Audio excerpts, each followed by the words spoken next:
5 एकरचा जरी शेतकरी धरला आणि 5 क्विंटल जरी एकरी उत्पादन पकडलं तर 5 25 आणि 25 क्विंटलला जर 6000 रुपयाचा फटका त्या ठिकाणी शेतकऱ्याला बसत असेल तर किती लाख रुपयाचं शेतकऱ्याचं नुकसान झालं। अदानीच्या सिमेंटच्या एका पोत्याचा भाव 200 रुपये होता, तो 450 रुपयाला गेला। सगळा केंद्र सरकार कंट्रोल करत नाही। मी थोडक्यात संपवणार आहे, बोलू द्या। शेतकऱ्याच्या व्यथा कधी या सभागृहापर्यंत केंद्र सरकारपर्यंत पोहोचू द्या।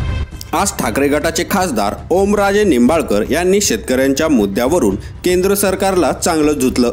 ओमराजे निंबाळकर यांनी मराठीतून भाषणाला सुरुवात केली। शेतकऱ्यांच्या प्रश्नावर बोलत असताना अध्यक्षांनी मध्येच त्यांना थांबवलं। तेव्हा ओमराजे निंबाळकर हे प्रचंड संतापले। मला बोलू द्या, शेतकऱ्यांचं दुःख सांगू द्या, अशी तळमळीची विनंती त्यांनी अध्यक्षांकडे केली। आणि ओमराजे निंबाळकर यांनी शेतकऱ्यांना किती दुःख आहे, किती वेदना आहे याचा पाढाच वाचला। संपूर्ण सभागृह हे त्यांचं भाषण मन लावून ऐकत होते। या सरकार केंद्र सरकारच्या धोरणामुळे शेतकरी कसा देशोधडीला लागलाय हे काही उदाहरणावरून मी आपल्या माध्यमातून सरकारच्या लक्षात आणून देऊ इच्छितो। सभापती महोदय, 7 डिसेंबर 2023ला कांद्याच्या निर्यात बंदीचा निर्णय त्या ठिकाणी केंद्र सरकारने घेतला। या कांदा उत्पादक शेतकऱ्यानं ज्यावेळेस याचा कांदा पिकवला आणि भाव नाही म्हणून त्याला उकंड्यावर फेकून द्यायची पाळी आली, त्यावेळेस केंद्र सरकारनं विचारलं नाही की बाबा ह्याच्यासाठी किती खर्च आला, किती मेहनत घ्यावी लागली, किती रक्ताचं पाणी आणि हाडाची काढं करावं लागली। पण अध्यक्ष महोदय, ह्याच कांद्याला जेव्हा 50 रुपये 60 रुपयाच्या घरात दर येत होता, ताबडतोब केंद्र सरकारनं त्या ठिकाणी ह्या निर्यात बंदीचा निर्णय घेतला आणि त्या ठिकाणी कांद्याचा दर कोसळल्यामुळं कांदा उत्पादक शेतकरी अडचणीत आला। अध्यक्ष महोदय, हीच शेतकऱ्याचं उत्पन्न दुप्पट करायची नीती का केंद्र सरकारची? मी म्हणतो शेतकऱ्याचं उत्पन्न तर दुप्पट झालं नाही, पण उत्पादन खर्च मात्र दुप्पट झालाय। जे DAPचं पोतं 485 रुपयाला मिळायचं खताचं, ते 1350 रुपयाला झालं। जे कीटकनाशक 300 रुपये लिटर होतं ते 700 रुपये लिटर झालं। जे राऊंडअप तणनाशक त्या ठिकाणी 250 रुपये लिटरने मिळायचं ते 750 रुपये लिटर झालं। पूर्वी 1 एकर नांगरण जर करायचे असेल तर शेतकऱ्याला 600 रुपये दर होता नांगरणाचा, तो 2000 रुपये त्या ठिकाणी झाला।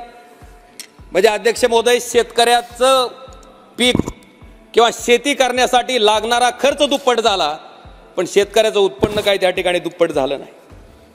सभापती महोदय, सोयाबीन शेतकऱ्याच्या उत्पादक शेतकऱ्याची सुद्धा तीच परिस्थिती आहे।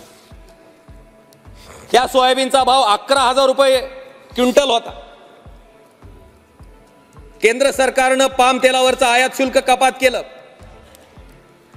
बरं, पाम तेलावरचं आयात शुल्क कपात केलेलं एक वेळ समजू शकतो की गोरगरीब लोकांना पाम तेल स्वस्त मिळावं ही भूमिका असेल, पण सभापती महोदय, सोयाबीन आयात केल्यामुळं 11000 रुपये क्विंटल ज्या सोयाबीनचा भाव होता तो 4000 क्विंटल पर्यंत खाली आला। सभापती महोदय, 11000चा भाव 4000 आला असेल तर एका क्विंटल मागे एका शेतकऱ्याचं 6000 रुपये नुकसान झालं। 5 एकरचा जरी शेतकरी धरला आणि 5 क्विंटल जरी एकरी उत्पादन पकडलं तर 5 25 आणि 25 क्विंटलला जर 6000 रुपयाचा फटका त्या ठिकाणी शेतकऱ्याला बसत असेल तर किती लाख रुपयाचं शेतकऱ्याचं नुकसान झालं। 2-2 लाख रुपये 2.5 लाख रुपये शेतकऱ्याचं नुकसान त्या ठिकाणी पडलेल्या भावामुळे झालं आणि त्या शेतकऱ्याला मात्र आपण वर्षाला 6000 रुपये देऊन त्याचा सन्मान करतो। हाच प्रधानमंत्री किसान सन्मान का साहेब शेतकऱ्यांना?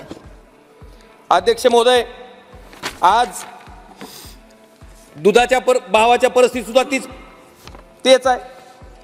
ज्या दुधाचे भाव गाईच्या 38 रुपये लिटर होते, आज तो भाव जवळपास 22 रुपयाच्या घरात आलाय। सभापती महोदय, ऊस उत्पादक शेतकऱ्याला सुद्धा आता कुठेतरी पैसे मिळायला चालू होते, चांगला भाव मिळाला असता आपण इथेनॉल निर्मितीवर त्या ठिकाणी बंदी आणली। माझी ह्या चर्चेच्या माध्यमातून केंद्र सरकारला विनंती आहे की नेमकी उत्पादित केलेल्या साखरेपैकी सामान्य माणसं साखर खातात किती?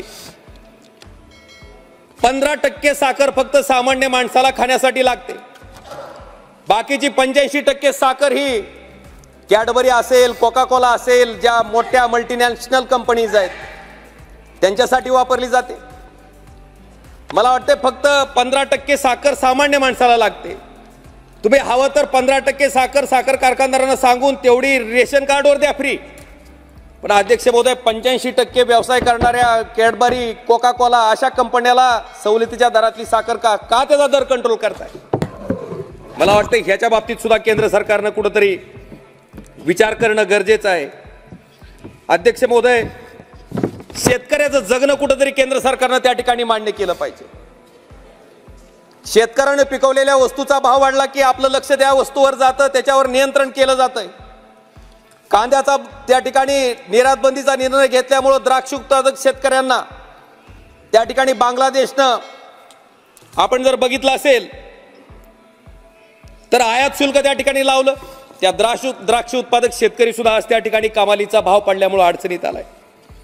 जो शेतकरी शेती परवडत नाही म्हणून शेती मधनं आपला प्रपंच भागवायचा प्रयत्न करतो, आपला संसार चालवायचा प्रयत्न करतो, त्या शेतकऱ्यानं उत्पादित केलेल्या मालाला जर अशा पद्धतीनं सरकारी धोरणं कंट्रोल करत असतील तर अध्यक्ष महोदय, त्याच पद्धतीनं अदानीच्या सिमेंटच्या एका पोत्याचा भाव 200 रुपये होता, तो 450 रुपयाला गेला. तिथं का केंद्र सरकार कंट्रोल करत नाही? डिझेलचा भाव किती होता, किती झाला, तिथं का केंद्र सरकार कंट्रोल करत नाही? मला वाटतंय स्टीलचा भाव काय होता, कुठं गेला, तिथं का केंद्र सरकार कंट्रोल करत नाही? म्हणजे इतर व्यावसायिकांना तयार केलेल्या मालाला मात्र केंद्र सरकार त्या ठिकाणी कंट्रोल करत नाही, पण शेतकऱ्यानं उत्पादित केलेल्या मालाला मात्र त्या ठिकाणी विविध प्रकारची शेतकरी मारक धोरणं आणून त्या ठिकाणी कंट्रोल करायचं काम आणि शेतकऱ्याला आत्महत्या करायला प्रवृत्त करायचं काम केंद्र सरकारच्या माध्यमातून होत आहे. सभापती महोदय, मी भाषण ऐकत असताना बऱ्याच गोष्टी ऐकल्या. मोठे मोठे हायवे झाले, आता आपण 5 ट्रिलियन इकॉनॉमीकडे वाटचाल करतोय. हे ऐकून इन्फ्रास्ट्रक्चरल डेव्हलपमेंट होती, आनंद आहे. पण माझ्या माहितीप्रमाणे आपल्या देशातील 70% लोक शेती ह्या व्यवसायावर अवलंबून आहेत. ही शेती मी थोडक्यात संपवणार आहे, बोलू द्या. शेतकऱ्याच्या व्यथा कधी या सभागृहापर्यंत पासून केंद्र सरकारपर्यंत पोहोचू द्या. सभापती महोदय, ज्या शेतीवर शेती पिकली, शेतीच्या मालाला जर भाव असला तर व्यापार पेठेत जर बघितलं आपण तर डॉक्टरचा दवाखाना असू द्या, सोनाराचं दुकान असू द्या, सगळ्या गोष्टी त्या ठिकाणी जोरात चालू असतात.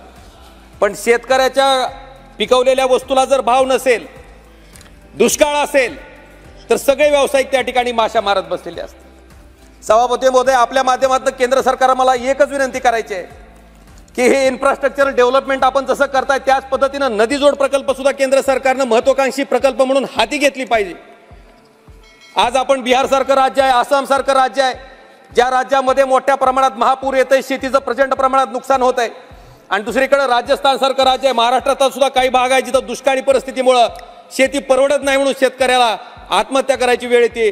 मला वाटतं अशा दुष्काळी भागाकडे ते पाणी वळवण्याचं काम केंद्र सरकारनं त्या ठिकाणी केलं पाहिजे. सभापती महोदय, माझी विनंती आहे की मोठे हायवे आपण टोल मिळते म्हणून करताय, पण अशाच पद्धतीनं नदी जोड प्रकल्पासारखा महत्वाकांक्षी प्रकल्प केंद्र सरकारनं हाती घेऊन शेतकऱ्याच्या बाबतीत यथोचित असा निर्णय त्या ठिकाणी घ्यावा, ही विनंती मी या चर्चेच्या माध्यमातून करतोय. सभापती महोदय, मला एवढंच सांगायचं आहे की आज आता आपण श्वेतपत्रिका आणली, पण थोडी ईडीवर जर श्वेतपत्रिका आणली असती तर लक्षात आलं असतं.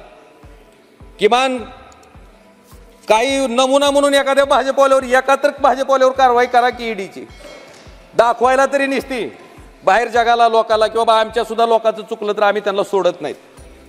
दुर्दैवानं आपण जर बघितलं असेल ईडीची कारवाई होती, माझा 2 मिनिटात संपवतो साहेब.